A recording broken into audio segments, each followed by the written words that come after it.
Assalamualaikum warahmatullahi wabarakatuh. Alhamdulillah wa syukurillah. Assalatu wassalamu ala rasulillah, amma ba'd. Anak-anakku sayang, khususnya kelas 9 yang Ibu banggakan, bertemu lagi dengan Ibu Muktamarah. Mari belajar bersama apel bahasa Indonesia di sesi ketiga ini. Bagaimana kabar kalian? Ibu berharap tetap sehat, tetap belajar, meski di rumah tetap semangat. Jangan sampai mengurangi semangat belajarmu, sebab tugas utamamu adalah belajar. Tetap patuh kepada orang tua, hormat kepada guru, saling menyayangi dengan keluarga dan teman-teman. Nah, kita berdoa bersama semoga pandemi ini cepat berlalu sehingga pertemuan kita tidak melalui daring terus ya. Nah, semoga sebentar lagi kita akan bertemu tatap muka. Ya, baik anak-anak, mari kita awali pelajaran ini dengan bacaan basmalah bersama. Bismillahirrahmanirrahim. Baik, materi bahasa Indonesia kelas 9 semester Gasal, kalian buka halaman 21 sampai 22. Lanjutan dari pidato menyampaikan pidato persuasif. Nah, dalam pertemuan ini dua materi yang akan saya sampaikan. Yang pertama yaitu lanjutan tentang pidato persuasif. Kemudian yang setengah waktu nanti kita lanjutkan materi baru menuju pada bab 3, yaitu menyusun cerita pendek. Sebelum membahas tentang menyusun cerita pendek, kita lanjutkan dulu tentang pidato persuasif. Baik anak-anak, kalian buka halaman 21, berlanjut nanti halaman 22. Lanjutan bab 2 yang D, menuangkan gagasan, pikiran, arahan atau pesan dalam pidato persuasif. Sudah menemukan ya? Baik, kita lanjutkan. Apa yang kita lakukan dalam menuangkan gagasan, pikiran, arahan atau pesan dalam pidato persuasif? Yang kita lakukan yaitu 1, pra penyajian. Jadi sebelum berpidato awal atau sebelum menyajikan, dengan menyusun kalimat pembuka, kemudian isi penutup. Kemudian yang kedua, menulis pidato persuasif. Lalu yang ketiga yaitu menyunting atau yang disebut mengedit. Ya, baik, kita bahas satu persatu. Yang pertama yaitu pra penyajian. 1. Pra penyajian, apa yang harus kita lakukan? Perlu kalian ketahui bahwa untuk mempersiapkan pra penyajian ini, hal yang harus ada yaitu 1, menyusun kalimat pendahuluan. Nah, kalimat pendahuluan, 2 isi, 3 penutup. Masih ingat pendahuluan, struktur pendahuluan dalam pidato persuasif antara lain 1, salam pembuka. Contoh, Assalamualaikum warahmatullahi wabarakatuh. Contoh yang lain, salam sejahtera bagi kita, salam bahagia bagi kita. Nah, itu contoh salam pembuka. Selain Assalamualaikum ya, contoh yang lain, salam sejahtera bagi kita. Nah, itu contoh salam pembuka. Kemudian dalam pendahuluan setelah salam pembuka adalah sapaan hormat. Yang saya hormati atau yang kami hormati Bapak Ibu yang hadir pada kesempatan ini, itu sapaan hormat. Kemudian yang ketiga yaitu ucapan puji syukur dan bisa diikuti atau dilanjutkan dengan sholawat Nabi. Contoh, kita ucapkan puji syukur kepada Allah Subhanahu wa Ta'ala yang telah memberikan kesehatan sehingga kita bisa bertemu dalam acara ini dalam keadaan sehat walafiat. Wassalatu wassalamu ala Rasulillahi sallallahu alaihi wasallam. Selalu kita sanjungkan sholawat serta Nabi, semoga kita diakui sebagai umatnya sampai di akhirat nanti. Bisa ditambah seperti itu ya. Sholawat serta salam kepada Nabi Agung junjungan kita Nabi Muhammad SAW. Kemudian bisa disampaikan tema. Baik, dalam pertemuan ini saya akan menyampaikan materi titik-titik. Nah, disampaikan materi itu pendahuluan. Kemudian isi yaitu berisi uraian penjelasan tema. Ya, isi penjelasan tema. Kemudian bisa diselingi dengan anekdot supaya isinya tidak membosankan, yaitu cerita lucu yang dialami oleh tokoh agama, tokoh politik, tokoh sosial, tokoh negara dan lain sebagainya. Kemudian barulah penutup. Apa saja yang termasuk penutup? Ya, bagian penutup yaitu berupa kesimpulan, harapan, kemudian ajakan, ya seperti persuasif ini berupa ajakan mari, ayo, ayolah, marilah. Nah, bisa berupa simpulan, penutup ini saya ulang, berupa simpulan, ajakan, kemudian arahan atau suatu harapan.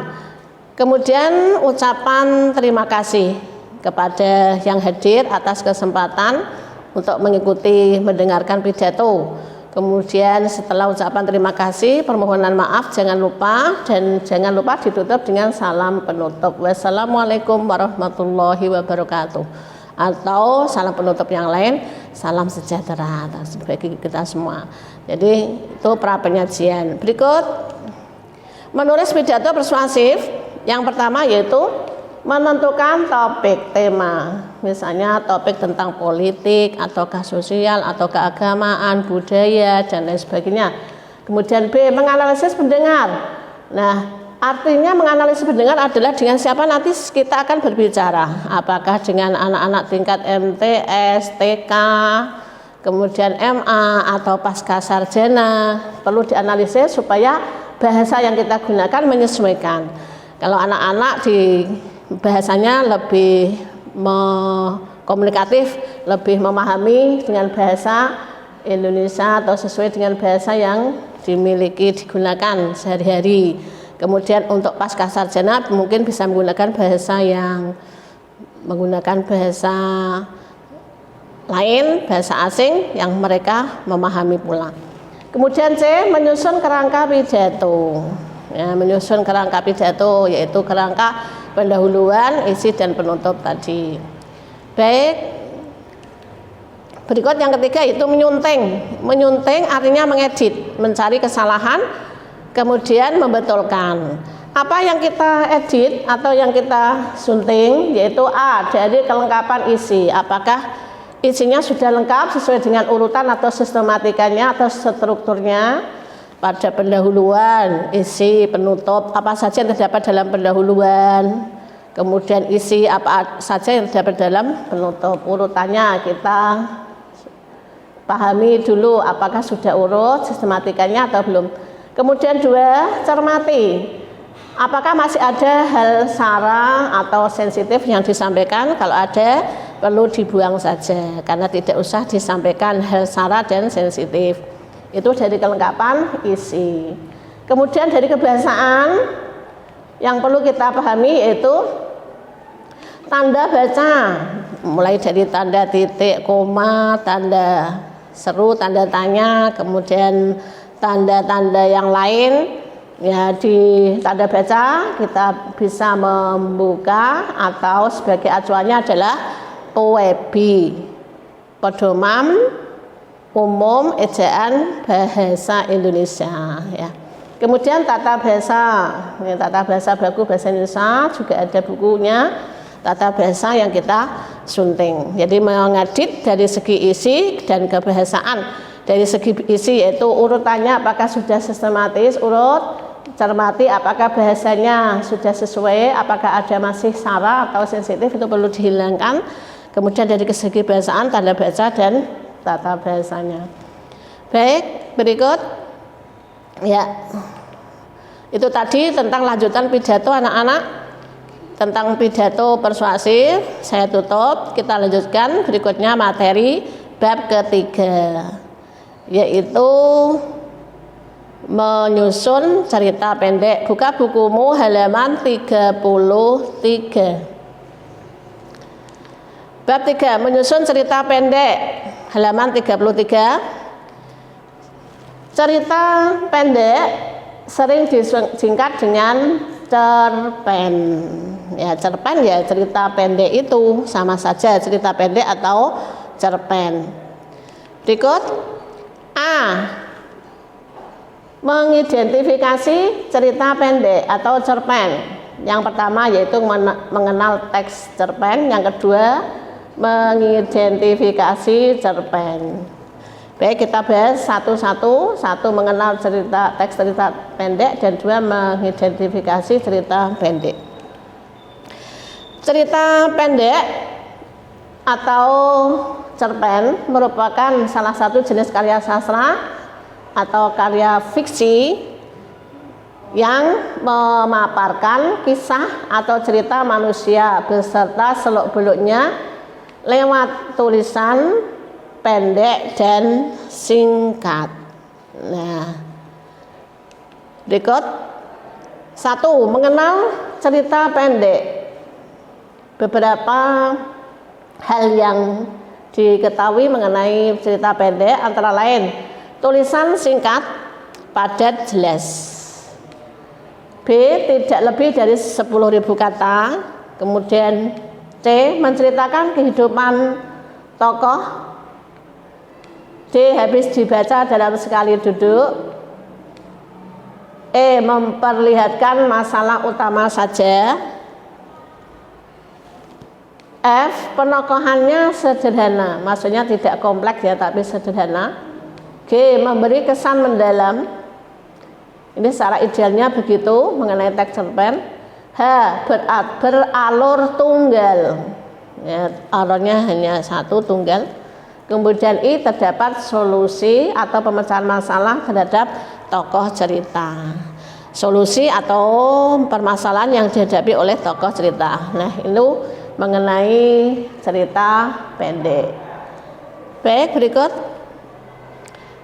2. Mengidentifikasi cerpen.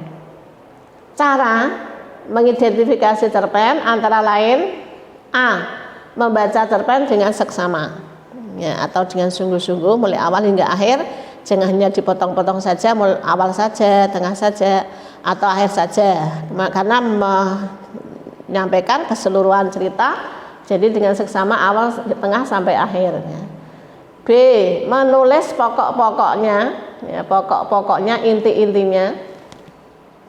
C. Menentukan ide pokoknya atau gagasan utama tiap paragrafnya. D. Menuliskan unsur-unsur tersebut dalam rangkuman. Nah, kalau sudah menentukan ide pokok tiap paragraf, ide pokok paragraf itu kalau dirangkai menjadilah sebuah unsur tersebut dalam rangkuman. Ya, baik, berikut. B. Menyimpulkan unsur-unsur cerpen. Hal yang perlu kita pahami untuk menyimpulkan unsur-unsur cerpen antara lain 1. Memahami unsur pembangun. Ya, dalam cerpen ada unsur pembentuk dan pembangun. Yang berikutnya yaitu disebut dengan unsur intrinsik, ada unsur ekstrinsik.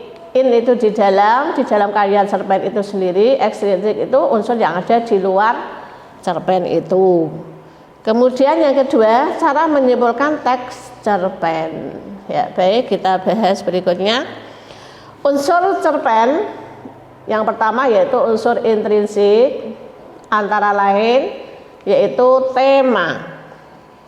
Ya, kalian bisa membuka halaman tentang cerita pendek halaman 33, tapi ini sudah sampai pada unsur intrinsik halaman 35. Halaman 35. Unsur-unsur pembangun karya sastra yaitu unsur intrinsik 1. Tema. Tema biasanya dalam karya sastra bersifat mengikat. Tema adalah suatu gagasan pokok atau ide pikiran tentang suatu hal. Salah satunya dalam membuat tulisan. Tema disaring dari motif-motif yang terdapat dalam karya yang bersangkutan, yang menentukan hadirnya peristiwa-peristiwa konflik, dan situasi tertentu. Kemudian yang kedua setelah tema adalah alur. Alur atau yang disebut dengan plot adalah struktur rangkaian kejadian dalam cerita yang disusun sebagai urutan bagian-bagian dalam keseluruhan fiksi. Dengan demikian, plot merupakan perpaduan unsur-unsur yang membangun cerita sehingga menjadi kerangka utama cerita. Plot biasanya berisi urutan kejadian, tapi tiap kejadian itu hanya dihubungkan secara sebab akibat peristiwa yang disebabkan atau menyebabkan terjadinya peristiwa lain.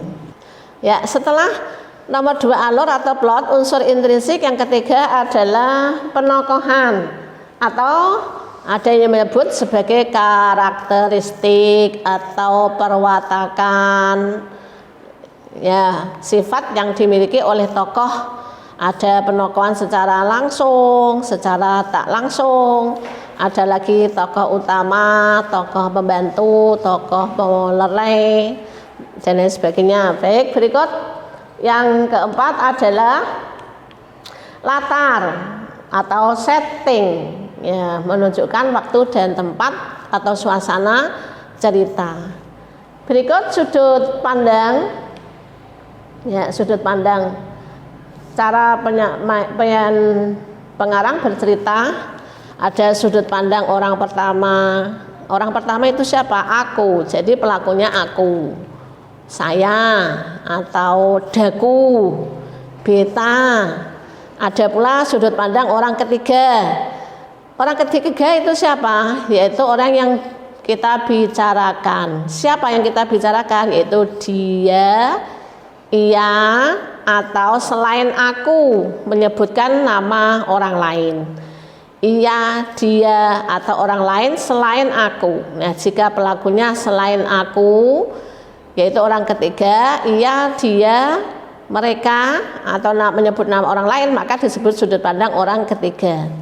Berikut yaitu amanat, yaitu pesan yang disampaikan oleh pengarang kepada pembaca, atau disebut juga hikmah cerita. Nah, itulah unsur-unsur pembangun cerpen. Di bukumu dibahas pada halaman 35, ya. Baik, berikut yang B, unsur ekstrinsik.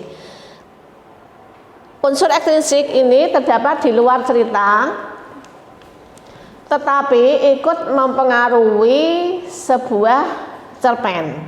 Ya, yang termasuk unsur ekstrinsik antara lain atau yang mempengaruhi sebuah cerpen yang diciptakan atau ditulis oleh seseorang, antara lain satu, latar belakang masyarakat.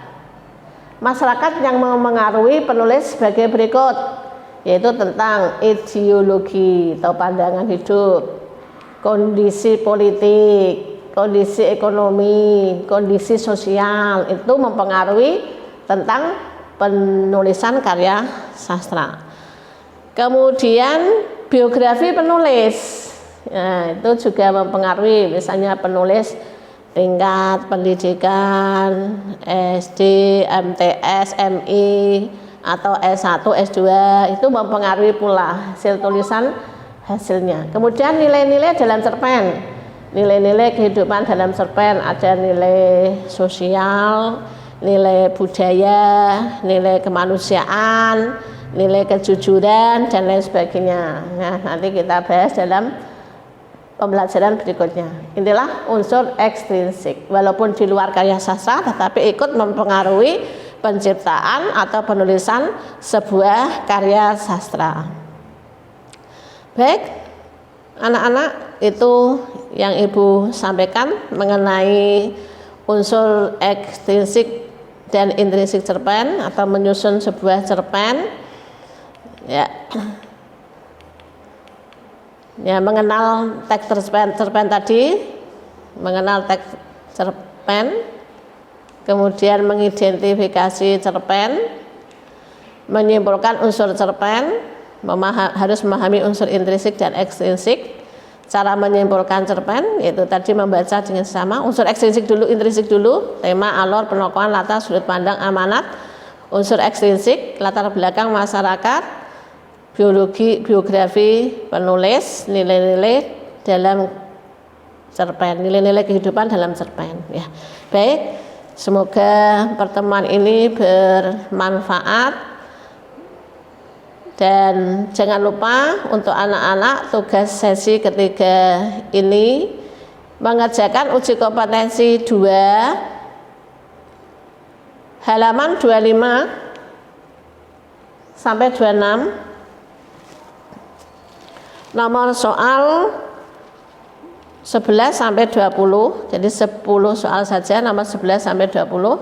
Tulis jawaban di Google Form. Ingat, semua siswa harus mengerjakan, tidak ada yang tidak mengerjakan, harus. Baik anak-anak, semoga sehat, sukses selalu tingkatkan iman dan imun. Sampai jumpa sesi keempat. Wassalamualaikum warahmatullahi wabarakatuh.